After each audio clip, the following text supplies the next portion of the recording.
Well, howdy, howdy, howdy. Nearly senior citizen here. Greetings, boys, girls, and all of our non-binary friends, and welcome to this, a brand new day. And remember, no matter who you are valid. Son of a gun. Thumbs up for that. Well, it's been a day. My day started last night when I went to bed. I took 24 milligrams of melatonin, and I slept so little. So difficult falling asleep, and I woke up early from pain and just lay in bed until I finally couldn't anymore, and then got up. Yay! And today was a therapy day, and then immediately afterward I hopped into the shower, and as soon as I finished showering I ate some food, and as soon as I finished eating I went out for a walk. And then I came back and sat down and watched videos and did my best to relax, and now here we are. Definitely a thumbs up. This is not a big video. I have not done a lot since yesterday. I've just gone on walkies and played some video games. I've been thinking of various things, and that's a good thing. I mean, I'm gonna immediately leap on to this one. I've talked before about all my solo RPG stuff, and I've talked before about writing, and I've talked before about how you don't really have to solo RPG something, because I have my setting and I am working on a character, Danthel. Well, this is the sort of stuff that would be done on like a one-to-one with a game master and one player character, going through and figuring out what this person did in their life. So, from age 1 to 18, I am solo RPGing Danthel's life. Now, I'm not doing the whole life. I don't need to know anything like that. All I need to know is, well, Danthel is a young hob, lives on the continent of Carthag. There is the settlement of Tuathic, which is a port village settlement, town, city. It's not a big place. Hobs don't have that on the continent of Carthag. But 200 miles to the west, well, 200 kilometers to the west is the town. Well, it's either a large, God, I get it all wrong. Yeah, a large, small village or a small, medium-sized town right there on the cusp. Little place called Comat. Either way with the accent, either direction. But that's where he was born, spent most of his life, and didn't realize that he has the thrill seeker, adrenaline junkie gene activated. And so living around Comat is dangerous if you're not paying attention, but not really exciting. I mean, sure, it's dangerous. You want excitement, you can go into the woods with no armor, no weapons at night. Yeah, that's really the only excitement you get, and that's just the excitement from danger, because something will eat you before the night's over. Not what he's looking for. So, at age 18, travels via caravan from Comat all the way over to Tuathic, where he discovers to his dismay that it's kind of like Comat except bigger. There's not a lot of excitement. There's just danger. And that's not really what he's looking for again. So he spends a month and some just bumming around. They have public houses, so named. That's a place where it would be like a boarding house, where it's a building. You rent a room and there's a common area. And so he rents a room in a common house, and there are longhouses where you can get food and drink, and that's where people tend to go that don't have big, normal homes. And he just lives in a public house and goes to the longhouses for food, and then is trying to figure out what to do. And that's where some people are talking about the settlement of Nogrod. He's heard Nogrod before, people talking about it, but until the ship came in that started to load up things, no one was really talking about it big time. They really only talk about it when there's a reason to. But once he hears about it, talks with the people, finds out information, and then signs up, heads down to Novgorod. This is what he had been looking for. There was action, adventure, danger, but it wasn't just excitement from danger. It was excitement from, we're going out to find things that haven't been found before. And if we find things, we could be rich. Yeah, there's a chance you'll die, but, you know, they all live on Karthkog anyway. And no matter where you live in the world is dangerous. So, yeah, that is what he was looking for. A little bit before that, Connor, over on the continent of Lanlua, is a young Goya, human being, who at about 18 or 19 has been living near the large major city-state of Thalane, which is a port city-state. The Dwaylen has city-states, but not so much for protection from other city-states. It is just protection from the elements and creatures and such. It's easier to survive in groups than not. And so the Dwaylen on Lanlua don't really have a nation. It is a loose-knit alliance of city-states. And they aren't city-states, again, to protect against each other. And so they don't have treaties to protect themselves against each other. They just are separated by great distances, and so they're each individual political units. And around the city-state of Thalane, there are all sorts of smaller support places around it, which all blend together into one thing. And so he's there, doesn't realize he's been living in a land of no color, no taste, no flavor, anything, until he comes across and has to fight a Ka, a degenerating Apani, who there's a minor epidemic of them because some breeding couples had gotten aboard some ships and they've gotten loose and have been breeding on Lanlua. Same thing in Stelden. They're a degenerating branch of the Apani, of the Hulat, over on Karthkog. But in a fight with one of those, he has a minor fight for survival. He manages to kill the creature, but for a couple days the world's in color and everything is great until it all starts being drained away and it's back to everything being behind, you know, walls of cotton and gray.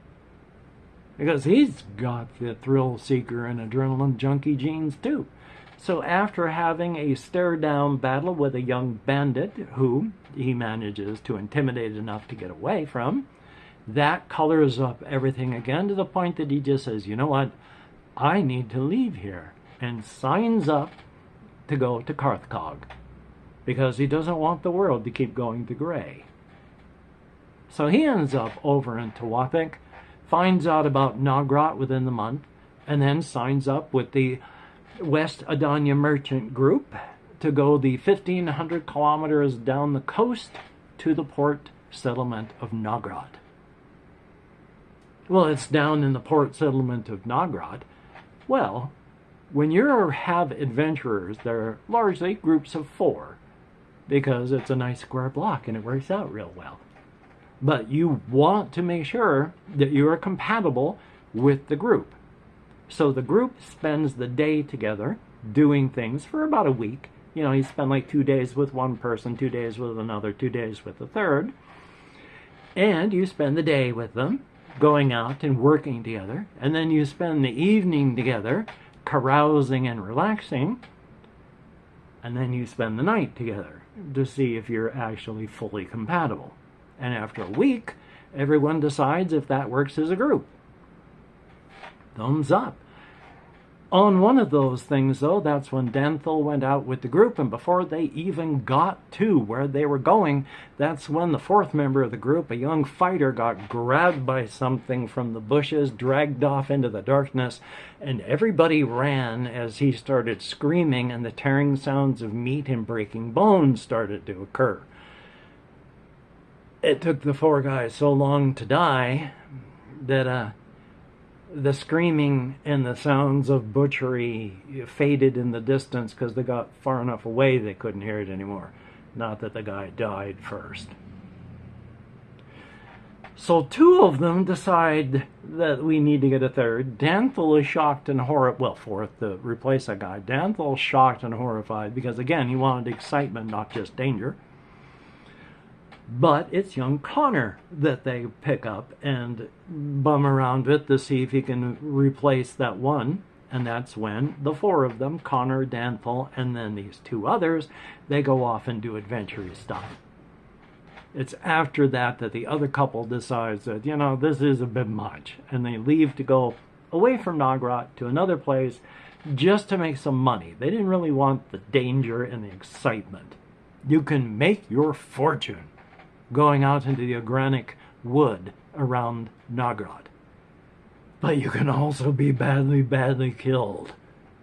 And that's just a bit too much for them. So they leave after a few adventures with the four of them, leaving just Danthel and Connor in Nagrod. Yay! Which, of course, the organic forest, that's just organic being an Orkani word that just means dark and foreboding, as in dark and foreboding location, not a dark and foreboding person, not dark and foreboding situation, not dark and foreboding, you know, there's only so many words and a lot of concepts. So a lot of words just get double checked like that. So organic forest, dark and mysterious, where there's just, they don't know it, but because of their layer on the razor's edge, it has a lot of extra universal energies. There's energy from the inside, which powers the inside, which flows through and fills up the razor's edge, and which blasts out into the inside through all the various doors. There is also the inside and the outside are two universes in a very enclosed area. They bump and rub up against each other, metaphorically, and this causes a sort of static energy. This static energy is what the razor's edge is formed out of, but it is also a chaotic energy that requires a destructive discharge for it to be able to work. And so that's not good if you happen to be alive around that sort of thing when it occurs. And then there's just other universal energies that come in from other universes outside and flow through, because the multiverse, the presence of the cosmic horrors, the 12 cosmic horrors, and dread Amaterasu, the mother of all, their mother, the heat and pressure of them within the multiverse causes, well, basically every universe within the multiverse, the seams and edges of them to melt and separate a little. And because of that, energies can flow out and energies can flow in, do stuff, maybe leave some of themselves behind, maybe just do something and then flow back out. That destructive energy, that energy from the inside, and extra universal energies in the organic forest have mixed and blended together into a form of energy that does not discharge destructively. But because of that, you have the multiverse written small. With the organic forest has everything that the planet of Shensha, which is what the Dwaylen call the world, everything past, present, future, from every possible type of development. So you can have things from developments that would have occurred 1,000 years back, and the extrapolations of them 1,000 years into the future. Nothing like that on the world that could have ever come from any timeline even close to it.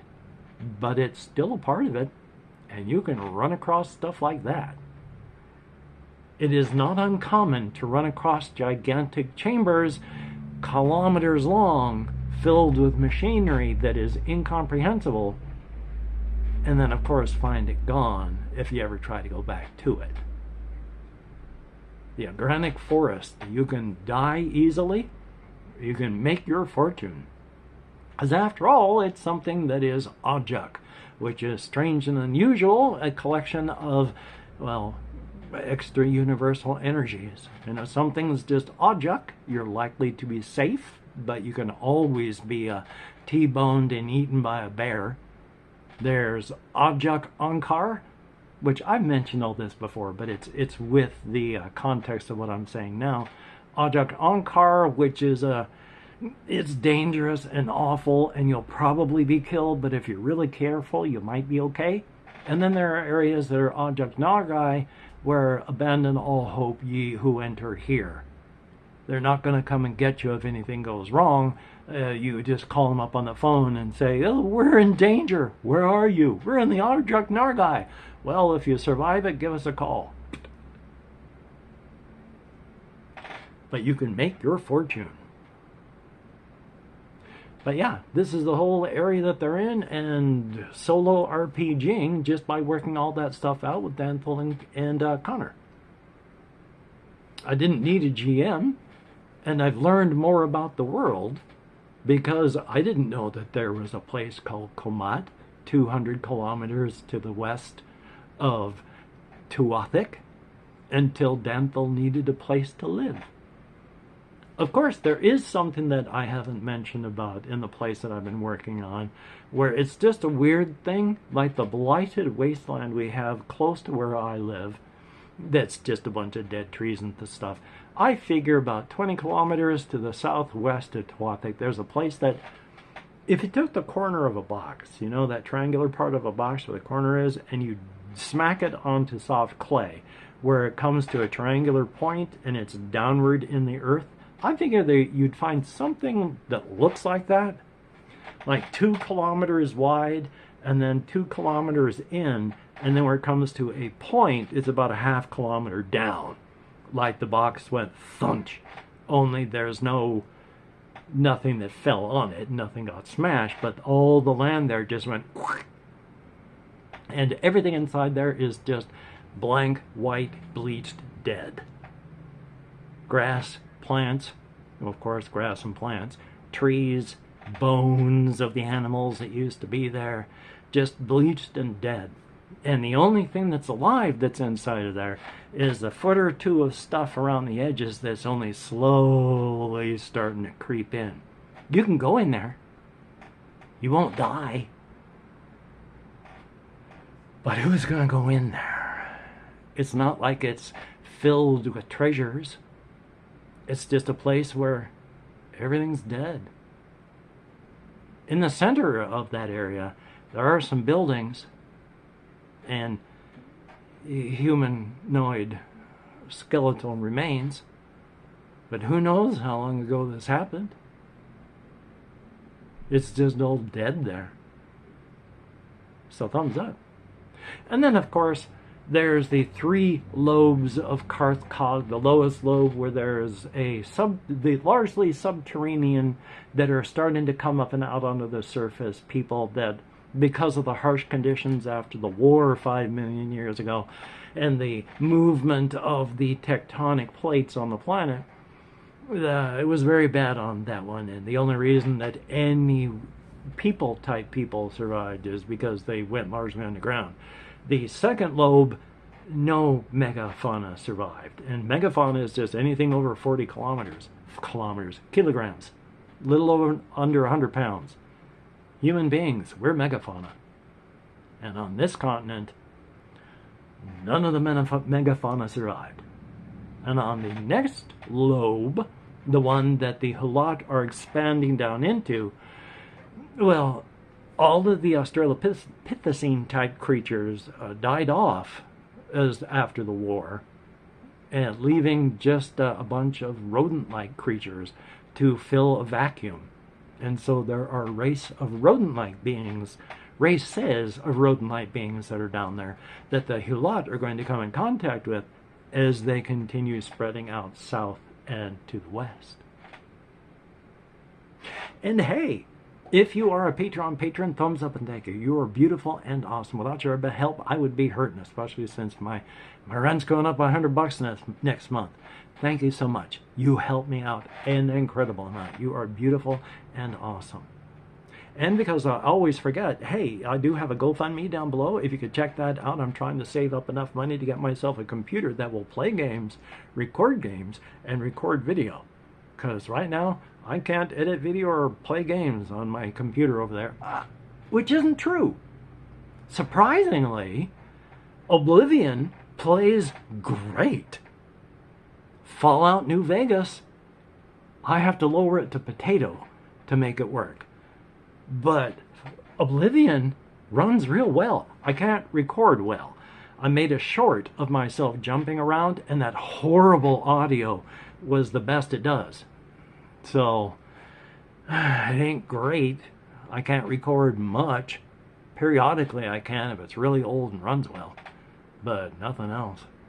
So I'm trying to save up. If you could check out my GoFundMe down in the links, that'd be awesome.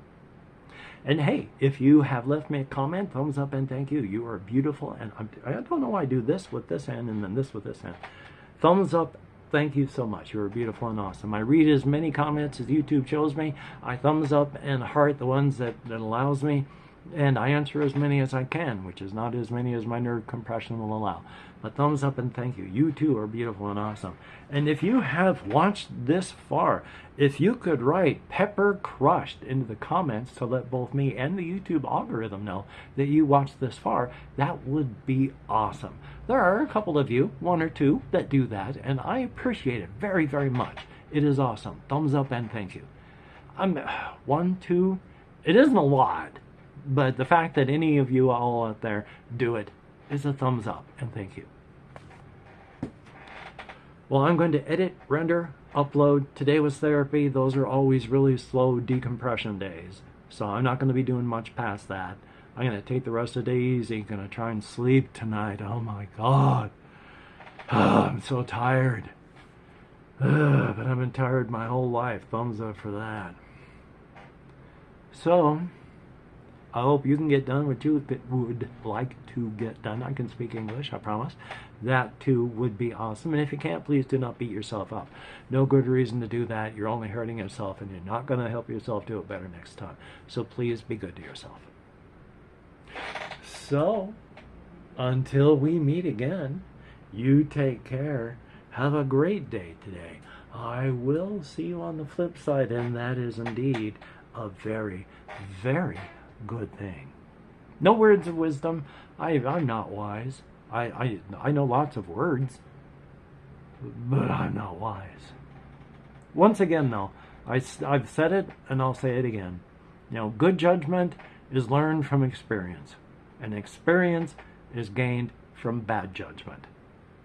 So just don't worry. You'll get there one day. Thumbs up for that.